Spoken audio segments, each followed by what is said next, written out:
எதிரிகளை கொள்ளையிடுவீர்கள். Praise the Lord. இஸ்ரவேலரை எகிப்தியர் பார்வையில் விரும்பத்தக்கவர் ஆக்குவேன். நீங்கள் வெறுமையாய் போவதே இல்லை. அவற்றை உங்கள் புதல்வர்க்கும் புதல்வியருக்கும் அணிவியுங்கள். இவ்வாறு நீங்கள் எகிப்தை சூறையாடி செல்வீர்கள். விடுதலை பயணம் 3:21 முதல் 23 வரை. இஸ்ரவேலருக்கு எகிப்தியரின் கண்களில் தயவு கிடைக்க பண்ணுவேன். நீங்கள் போகும்பொழுது வெறுமையாய் போகுவதில்லை. ஒவ்வொரு பெண்ணும் தன் தன் அயலகத்தாளிடத்திலும் தன் தன் வீட்டில் தங்குகிறவளிடத்திலும் வெள்ளியுடைமைகளையும் பொன்னுடைமைகளையும் ஆடைகளையும் கேட்டு வாங்குவாள். அவைகளை உங்கள் குமாரருக்கும் உங்கள் குமாரத்திகளுக்கும் தரிப்பித்து எகிப்தியரை கொள்ளையிடுவீர்கள் என்று ஆண்டவர் மோசேயிடம் சொன்னதாக நாம் யாத்ராகமம் 3:21 முதல் 23 வரை பார்க்கிறோம்.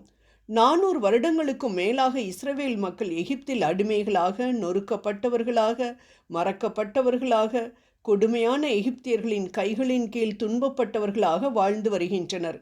அப்பொழுது ஆண்டவர் மோசேக்கு எரிகின்ற முட்புதரில் தோன்றி இஸ்ரவேலரின் துன்பத்தை பார்த்து அவர்களின் கூக்குரலை கேட்டு அவர்களை மோசேயின் தலைமையின் கீழ் விடுவிக்கப் போவதாக கூறுகிறார். அது மட்டுமல்லாது அவர்களை அபரிமிதமாக ஆசீர்வதிக்கப் போவதாகவும் கூறுகிறார்.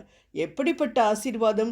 வெள்ளிகளையும் பொன் உடைமைகளையும் கொடுத்து அவர்களை பாலும் தேனும் ஓடுகின்ற கானான் தேசத்துக்கு அழைத்து போகப் போவதாக கூறுகிறார்.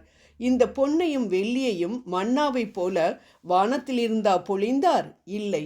யார் அவர்களை துன்பப்படுத்தினார்களோ அவர்களிடமிருந்து அவற்றை வாங்கி அதை தன் மக்களுக்கு கொடுக்கப் போவதாக கூறினார். சொன்னதை செய்யும் நம் நல்ல ஆண்டவர் அதை செய்தும் காட்டினார். ஆனால் நாம் நம் வீட்டில் வேலை பார்க்கும் பெண்களுக்கு நம் லாக்கரில் வைத்திருக்கும் நகைகளை கொடுப்போமா? கொடுக்கத்தான் மனம் வருமா?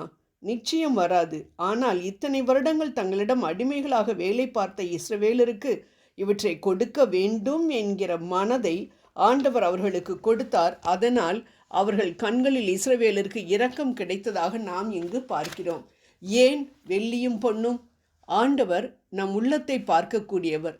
தம் மக்களின் மனதில் இருந்த ஏக்கத்தை பார்த்தார். என் பிள்ளைகளுக்கு போட்டுக்கொள்ள நகைகள் இல்லையே என்று மனவேதனைப்படுவதை அறிந்து அந்த ஆசையையும் நிறைவேற்றுகிற நல்ல தேவன் அவர்.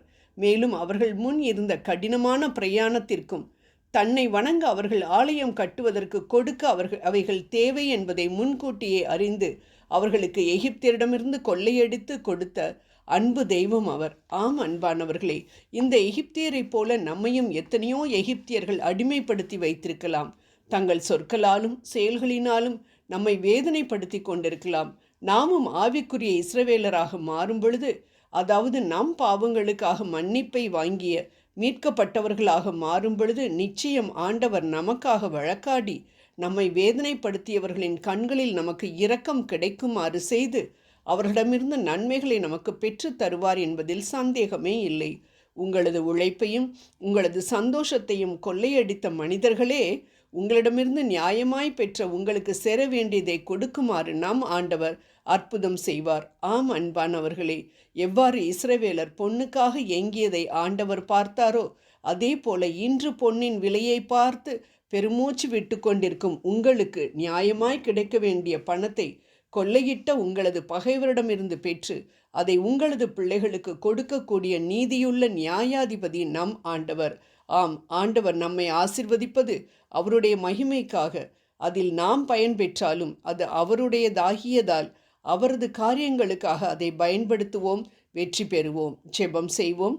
பொறுத்து இளைத்து போனேன் என்று நான் ஒருபோதும் சொல்லாமல் பொறுமையுடன் காத்திருந்தேன். அவர் என்னிடமாய் சாய்ந்து என் கூப்பிடுதலை கேட்டார். சங்கீதம் 40:1 என்ற தாவீதைப் போல உமக்காக காத்திருக்க ஆண்டவரே எனக்கு கிருபை தாரும். ஆமேன்.